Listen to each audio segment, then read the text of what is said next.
have our VP30 that we're breaking down. So today our objective is to get the turbos off so we could inspect the turbos and see what we got with it, and then pull the heads, both sides heads off of this, disassemble the pan.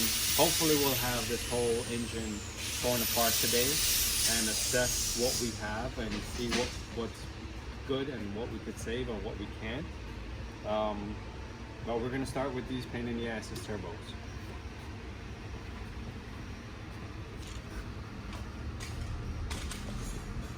All right, let's do it.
That is not what you want to see.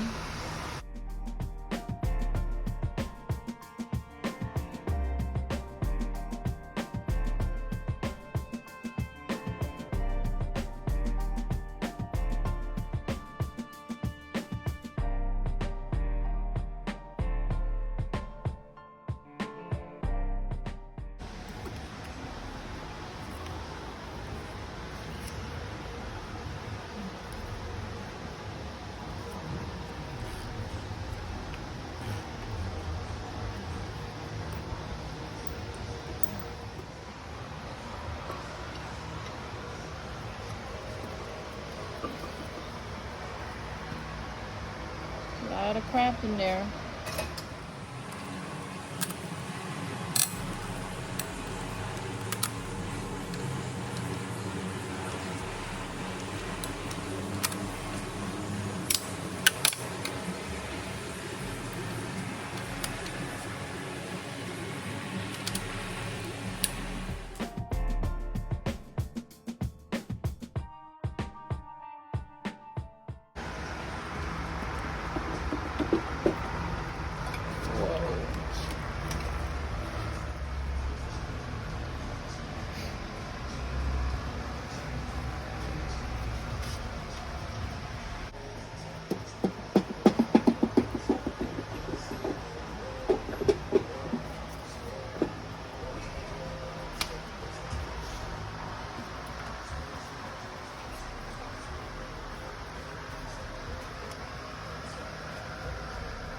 Where's all the oil coming from?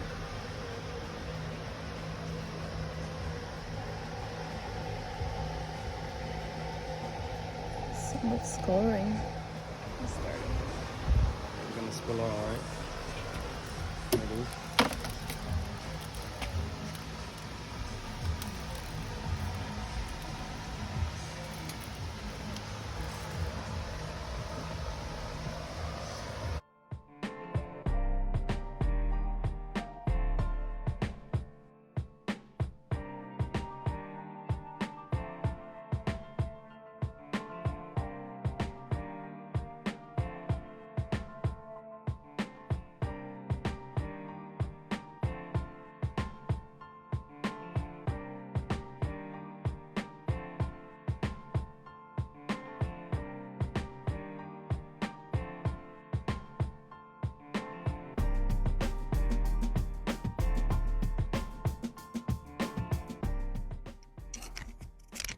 All right, so we have ourselves here VG30 DETT that we had came in smoking a lot.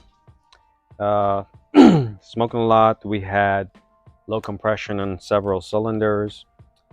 Um, Takes a long time to start because of compression issue. So here's what we found. Upon taking it apart, these are how our rings came out. And this engine actually had a 3,000 mile rebuild, 3,000 miles prior to us getting the vehicle, according to the new customer. So the rings are all there, so we have plenty of blow by on most of the pistons. Rings, as everyone should know, or probably don't know, they need to be at 180 degrees off-centered. So you would build compression, have compression, and there's a little bit of oil that passes through. This one here has the ring here and here, which you will give a little bit of compression to it. It'll be better than these guys, the two prior ones. We also have this guy here where it's a little bit off-centered. You'll have a little bit better compression than the first two. Then we have one of our cylinders can't retain, one of our rods rather, can't retain the bearings because they've heated up and they crushed themselves in and got smaller. This ring, one's here and one's on the opposite side. This is good because this cylinder had better compression than all of the rest of them. However, I try not to keep rings sitting straight down on the piston pin because you end up having a little bit of a weak or structural when it comes to blow-by. Uh, Also, the oil ring gap is right here, and also right now it's starting to fail because it's stuck in there. For an engine that have 3,000 miles on it, after a rebuild, it shouldn't have the rings frozen in there already. It's just overheated and it started to melt itself. Uh, this guy here was pretty um, this guy here was a little bit offset. He had a little bit of compression to it, but still. Bearings, we have pretty decent groove in the bearings. So on pretty much all of them, we have some grooves, which tells me that the crank did not get machined. It just got cleaned up, put back together. In our cylinder heads, we have, like we showed you, we have so much oil that's passing through the rings that every single cylinder has oil residue. And this is why we have all the smoke, oil burning smoke rather, coming out of the combustion chamber into the exhaust and now into the turbo manifolds and then going into the turbo and out the exhaust. So we have lots of places that oil is going in. So we're consuming oil and we're burning it through the tailpipe, which is not healthy because it's just a mosquito burner after that. Um, and we're going to go over here and we're going to look at the crank and we're going to check that out. So let's pull the girdle and take a quick look. So our girdle here, we have pretty much deep lines into it already. And this is from not cleaning properly and bearing failure. Our thrust washer here in the rear is completely like smudged up and beat up really bad. The inside one, it's still decent, but for a 3,000 mile rebuild, it shouldn't be like that. All of our bearings have like deep gouges and grooves in them. Here we have the number 2 bearing that's collapsed and overheated. And look at that guy. That looks really good. Really, really sweet. Look at this guy, the first one. Just got grooves in it. So we're gonna have to send this crank out to get completely refiled, get some proper bearings for it. We do, I mean, it has oil on there, so you can't see, but this pick is literally like getting jammed up with all the grooves that's in them. From same with the rods. This one's not too bad. This one right there, it's got some gouges. Um, this guy here, it's got a high spot. You probably wouldn't see it, but literally the pick is going up and down into it. This one's, it's okay. It needs a polishing, but yep.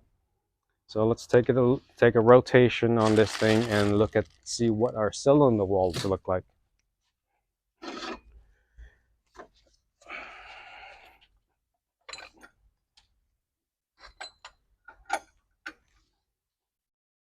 All right, so let's start with number 1 cylinder wall. Then we go from there. As we could see on first quick glance, we've got grooves where this thing is being caught in there. It looks like someone just throw a line hone in there real quick, or sorry, a hone in there to try to get some of the old glaze out of it and then put it back together. But it's not done. So you still have that shiny spot in there where it's missing. This means that this cylinder wall is not completely straight. It has some gouges in there or a little imperfection. Same here. When the piston comes up to the top, this part is what gets beat up because the piston comes up and then as it goes down, it starts to rattle or shake a little bit. And then this side of the cylinder walls on both sides, here and here, would actually get a little bit more wear out because of the piston skirts.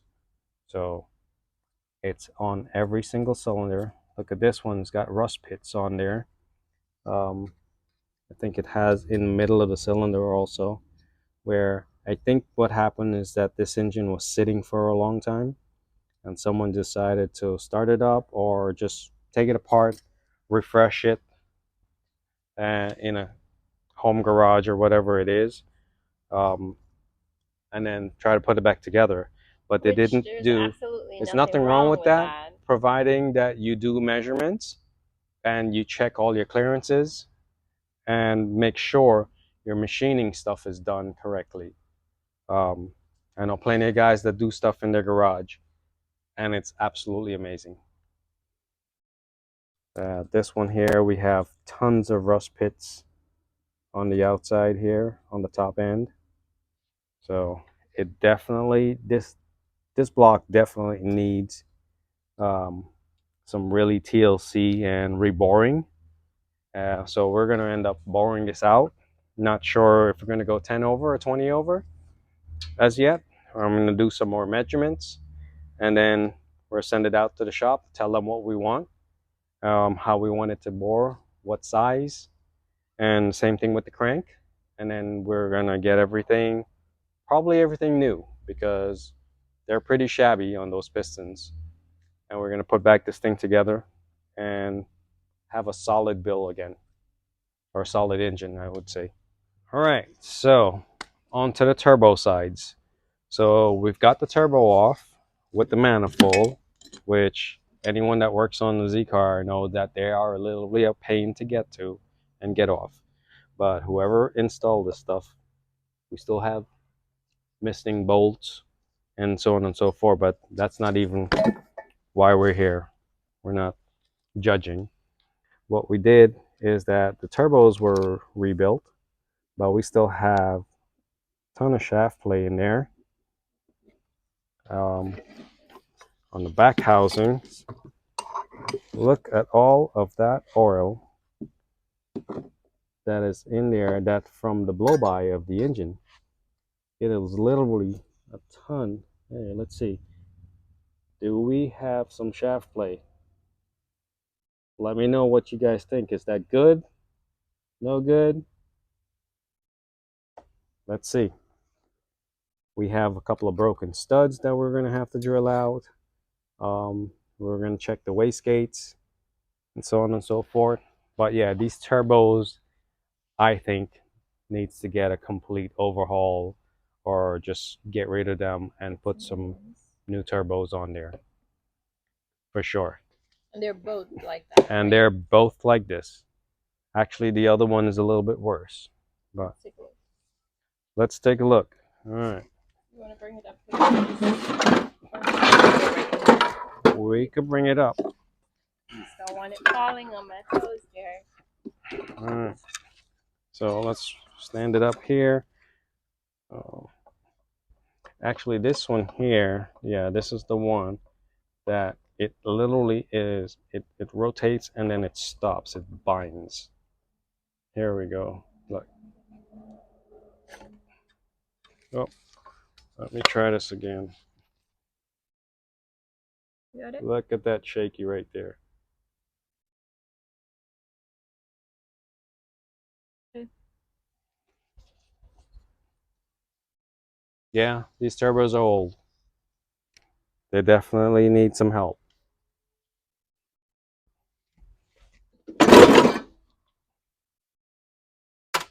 Okay, let's wrap up.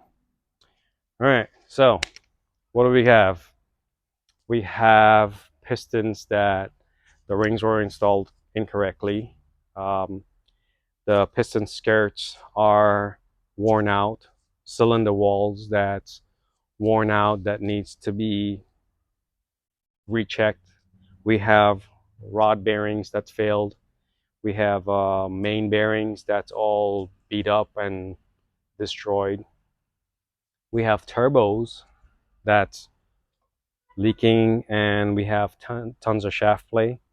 So let me know what you guys think. Should we save this, go through the trouble of saving this, or should we just get rid of this and do one of our favorite swaps in this car? What do you think the favorite swap is?